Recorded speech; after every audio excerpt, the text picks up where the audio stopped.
Welcome back to another episode of the Bear Trap, a Bears podcast by a Bears fan. I'm your host, Terry, and today, since I am on Thanksgiving break, I got a little extra time, so I'm going to do something I don't usually have time to do, and that's edit up a little bit. I usually, like throwing a video and get to it, but we can edit it up a little bit. I got a little bit of time. So a lot of people after the last offensive line discussion, some people are asking me, which is funny, but I'm not going to, knock them for it. But they asked me, well, is the technique good in the run game specifically? I think a lot of people with the pass pro were just like, whatever, they still suck. And it's like the film is in front of you. And then with the run game, I think it was the same situation, but they were like, well, is the technique good? Because they don't now they want to find something else to blame. But not everybody, but people were asking me, a number of people. And so I figured let's just do this the best way in terms of evaluating football. And this is the best way. Hopefully this will open up a lot of eyes to a lot of different things. But what I'm going to do is I'm going to do a comparison analysis. And so I'm going to look at one of the better rushing teams, if not, it's definitely not the top, but it's number 2 in total yards. That's the Indianapolis Colts. And Baltimore is number 1, but Baltimore is completely for a different reason. So that's a different type of run style. But Colts are number 2 in total yards. So we're looking at somebody that's a high standard that we can compare against. So this is a team, not only by the numbers, but by the players that I think most football fans would consider a top offensive line, especially in run blocking. So we want to use them, not too far, just across the state. And then what we're going to do is use a common opponent. Now, of course, there's going to probably be injuries and whatnot, but we're using the San Diego Chargers. We both played them. I think there's only 2 teams that we had in common, but this one was a little more closer in range as far as when we played them.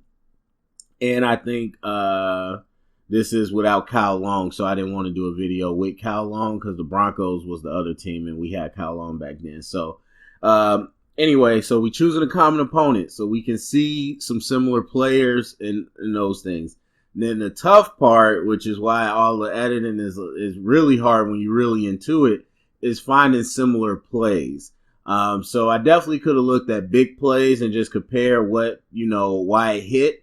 But honestly, that's a little bit on the O-line, but that's a little bit also on the formation and the scheme. So I wanted to try to find similar plays where similar run blocking scheme or similar formation and whatnot. So those are all the factors of how you make a good analysis, because now we're comparing apples to apples. A lot of people just want to compare numbers to numbers with teams that don't even play the same teams. Or you want to compare numbers to numbers when the schemes are different, the weather is different. There's so many variables. So not just in football, but in a good scientific analysis, you want to get something that's as close together. So anyway, with all that fun stuff being said, the first thing I'm going to look at is a play that is very similar for us that they ran against the Chargers as well, but with 2 very different results. So with all that said, let's go ahead and get this started. So we'll be looking at the coaches film. And again, Colts versus Chargers. Now, one thing to note is I think it's very, very similar in formation. So it's going to be under center. It's going to start off in bunch trips. And then from the bunch, they're going to motion over a player over pretty much a tight end to the tight end position. And then it's going to be a little bit of an outside zone stretch. And I guess I'll just let this play through. So this ends up being a touchdown, as you can see, for the Colts. So formation-wise, I don't know why it always does that, but formation-wise, we already kind of seen what it is. So we'll look at the end zone view and really get a look at how the blocking goes down. So once again, from a short bunch motion, now we're going to run this stretch play. So at this point, your tight end, I mean, you got a corner out there on the receiver, but your tight end gets the next edge player. The tackle has Melvin Ingram, who's outside of him, and he's watching him down. Let's go back. I wish this wasn't 10 seconds, but we want to look at formation. All right, so from here, we got outside technique by Melvin Ingram, so he's going to be able to watch him out. Tight end makes a good block to wall off the alley player, which is the safety. Now, this guy has an inside shade on the center, to the play side at least, and so we're going here. So that's really supposed to be a one-on-one block, but in this case, you might need two people, and then these guys, you're able just to get backside. So we'll go through. Now, the thing is, the center is able to get that nose one-on-one, and he's able to ride him out. And that allows Nelson to go untouched to the linebacker. So now you do what every run play is designed to do, and that's get to the third level. Once you get to the third level, especially in a cover 3, there's only one safety there. There's only one guy to beat. But again, you see the center does a good job. And I just want to make sure, because we're going to break this all the way down. I want to make sure it wasn't a slant, because that's my question. I believe that's 92. It is not a slant. I mean, the center just has better feet, gets in front of him, and he's able to do a one-on-one block. And that, again, allows Nelson to go to the next level. Now, backside, we'll see again, like, because this play is going all the way to the outside. There's no cutback. This isn't inside zone. So we don't need to worry about Bosa. We don't even really need to worry about him, but he holds him up a little bit. He takes himself out of the play. 64 is able to get up to the other linebacker. So really, again, your running back is untouched all the way to the third level, and that's what you want. So one more time, looking backside. You're going to have 64. Hold him up a little bit just so Braden Smith could get to him, but he really takes himself out of the play. He probably actually could have made that play, to be honest, but he took himself out of that play, and everybody else does their job on the front side. And then from there, it's your job to make the guy miss. So this is fundamental football. Block first level first, get to the second level. If your running back can get to the third level, it's their job to make somebody miss, which he does on that tackle, and then the rest is the running back finishing the play. So again, we'll just go all the way back so you can see in real time how this plays out. We got one safety high, we got outside, and they just create a natural lane for Marlon Mack to go through. And he springs off. So there we go. So now we're going to pop over to the Bears, where we run a similar play.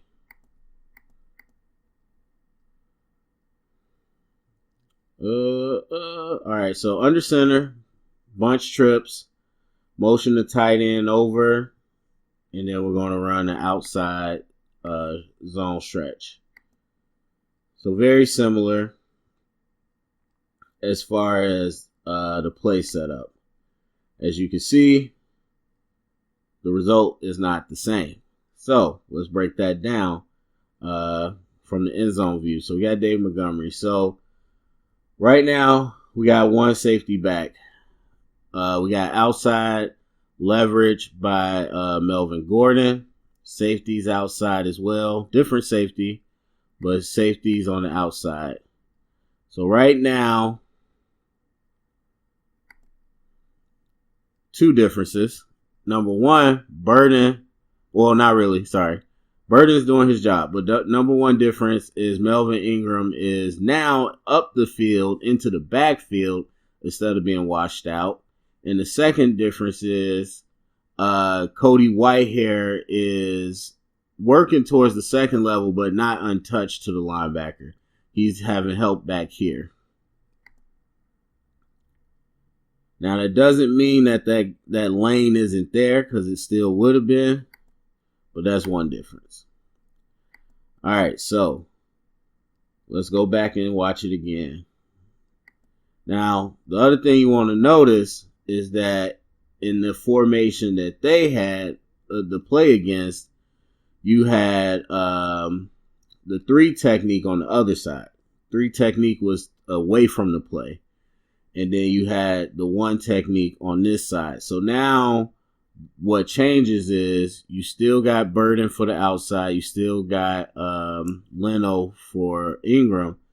But now instead of going untouched to the linebacker, you have to go to your first level man.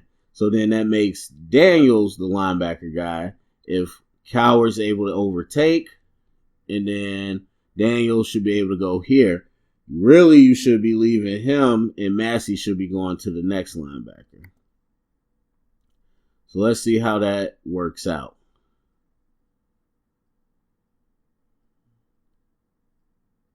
And so even still, you're okay. Because you can see from that play that Daniel stays first level. Now, again, fundamental football, secure the first level first.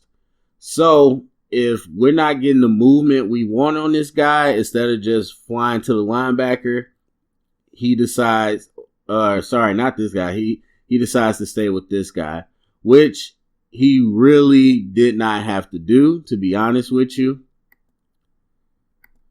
If I'm the coach, I'm telling you, Whitehair is in a good position. You need to secure him, get to this guy. Because if he wants to continue to fight out, that's just going to create an inside lane.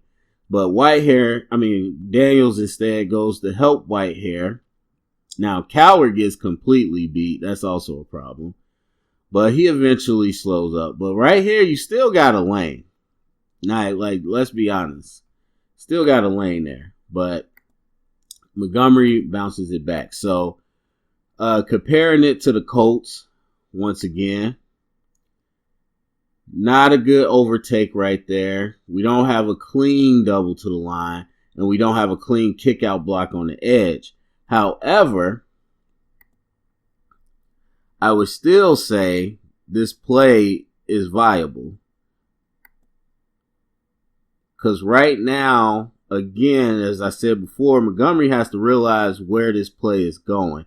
And I get he sees that, so he might be worried. But understand that everybody's flowing this way. They're all flowing this way. This is an outside zone, as I said, with the Colts. There is no cutback. We're not blocking this guy. This is not designed to cut back. It's designed to either come here or to come outside and not bounce all the way back. So at this point, now you got to make that decision. First of all, you're too close to come here. And it's a stalemate, really. He's not sitting in the gap. His arm is not free. It's a stalemate. Press it here. And then it ends up getting blown up. So, there you go. So, next we'll look at a different play. All right, so let's go to another play. Now, this time we're going to have 2 plays that both had moderate gains. And then we're going to see if the Bears did anything that was super egregious versus what the Colts did. And so what you're going to have here is trips to the right, closed on the left, and then there's going to be an inside zone. So the Chargers have 1 safety back. They got another safety up for the trips, and the corners on the line as well. So 4 on the line, 3 linebackers, so we got 8 in the box. So again, this will be a short game, and that's how it plays out in real time. Good second effort by Marlon Mack. Now let's play it out from the trenches. So again, we're going to have the inside zone. And remember, if you watch me before break down the run game, inside zone is going to have a 3-way go. You're going to have the play side B gap to which area you're zoning to. You're going to have the A-gap play side, and then you're going to have the back or the cutback. And so really that's the three-way go. So from this first initial look, you can see the play side B-gap is closed. There's nothing there. And then you can see that there's an unblocked man on the cutback. So you could take that chance. But then the A-gap is really what's open here. And so you see Marlon Mack ends up taking that, but by the time it kind of collapses down. So let's go back and see why that kind of happened. So we're going to go part by part. First, we're going to start with the play side. You got the tackle with Ingram. So Ingram's in position at this point to really mess this play up. What he ends up doing is taking himself out of the play. He swims out.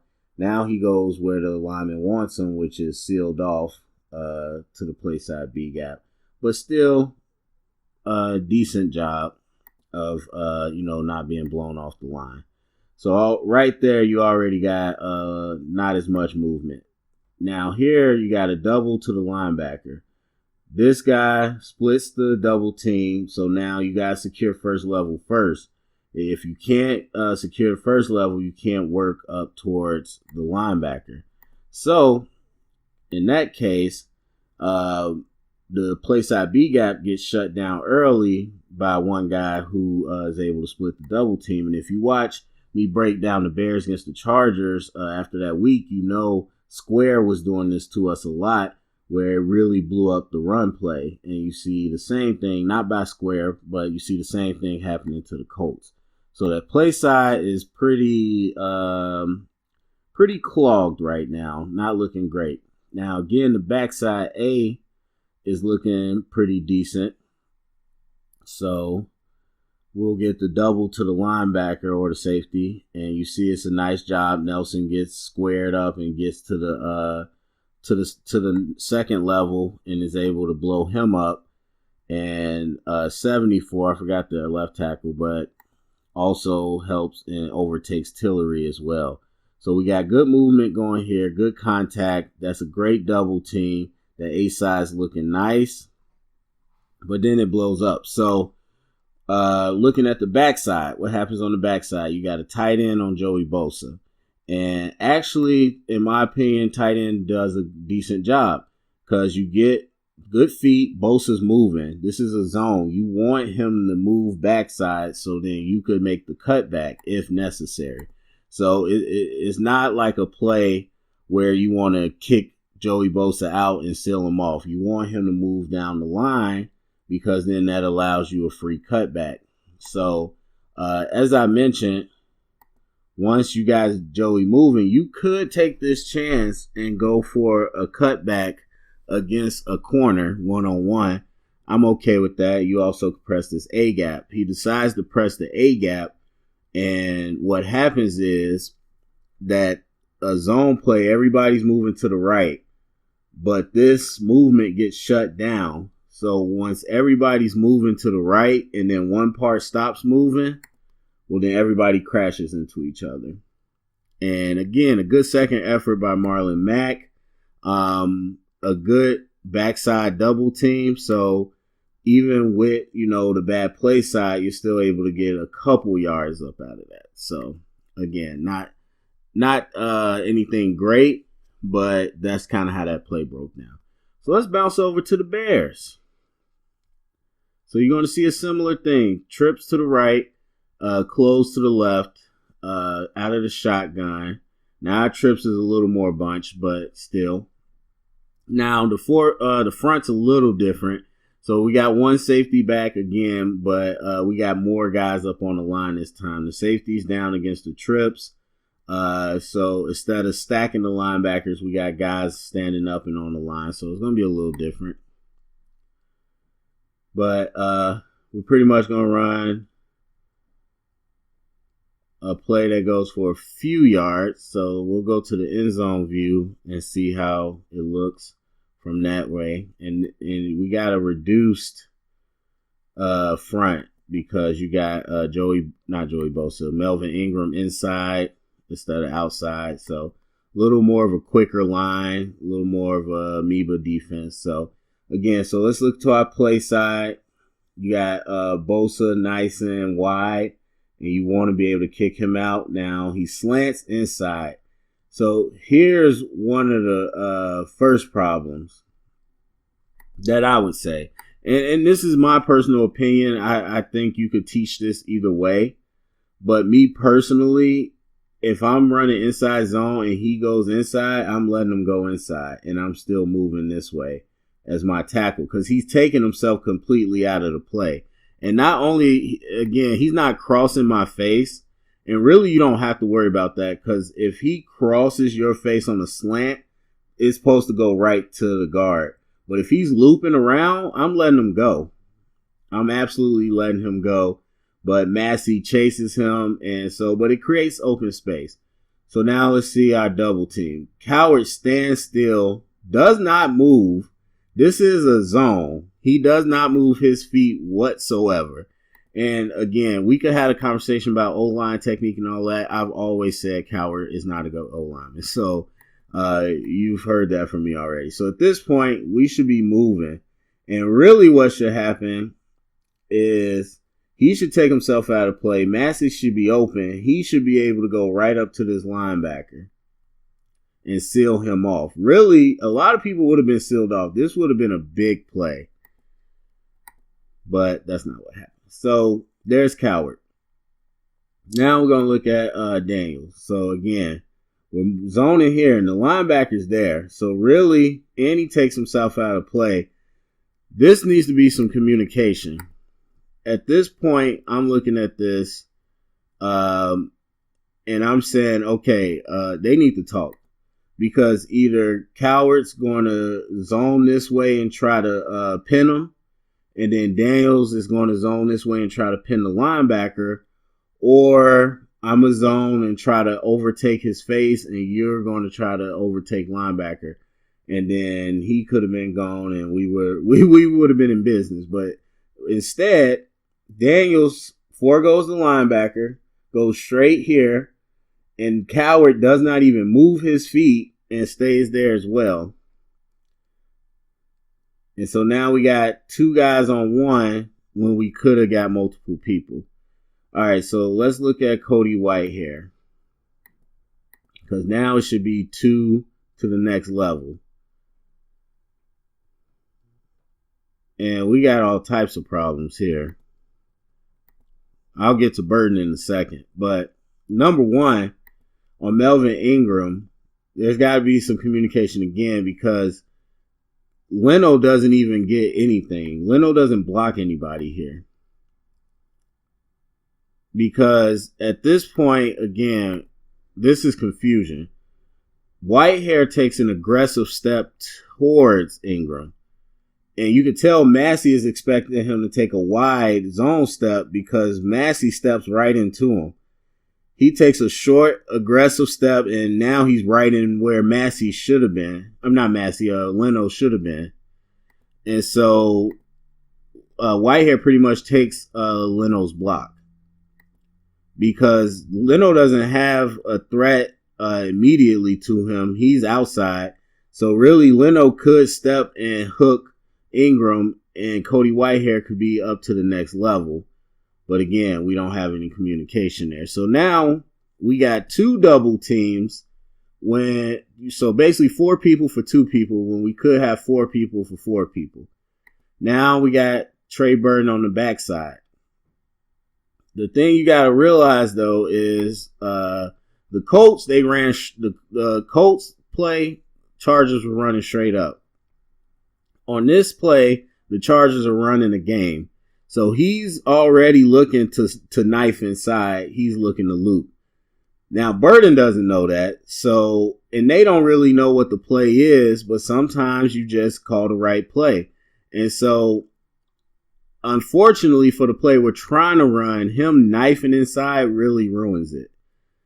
And so, Burden, he's inside leverage. You got to be ready to get there, but it's a tough job. He's already inside leverage. And so he's able to knife in. Now, with all that being said, let's take a look at this because I still going to put the emphasis on Montgomery. We talk about the 3-way go. You talk about the play side, you talk about the A gap, we talk about the cutback. Obviously, two unblocked people got knifing in. Cutback's not the option. A gap, linebacker sitting right there. So there's only one place you could go. So at this point, linebacker sitting in the A gap. I'm thinking I could press here. If I see Joey looping around, then I just bounce and replace where he was. So again, you're getting the ball with this vision. You need to then make a choice of where you want to go. And schematically, before the ball even snaps, I know I got two unblocked guys here. Now when the ball gets snapped, so I'm getting the handoff, I see a linebacker in the A gap. There's only one other place you can go. And you see he tries to bounce late. But again, I tell you, a split second is the difference in football between a play working and not. Because this guy's knifing. If this was a deliberate handoff, or not handoff, but a deliberate path from the handoff to the outside using your vision, he could have outran that linebacker that was knifing in. If it's deliberate. Because right now he's looking and waiting. He's just looking straight ahead. There's no anticipation. Look at that. Go. And so he presses this hole, which brings him into him, and then tries to bounce. And it's too late. So that's how that play broke down. All right. So anyway, that's a comparison between two teams. A top running team and a low running team. And I won't point out all the differences, but I hope people watching are like, wait a minute, no, you can't say because this was different than that. I hope that's what's happening. I hope people understand all the nuances that go between trying to just compare two teams. So anyway, go to the comment section, let me know what you think. Share it around, get the conversation started, thumbs up, subscribe, and remember, stay up and bear down.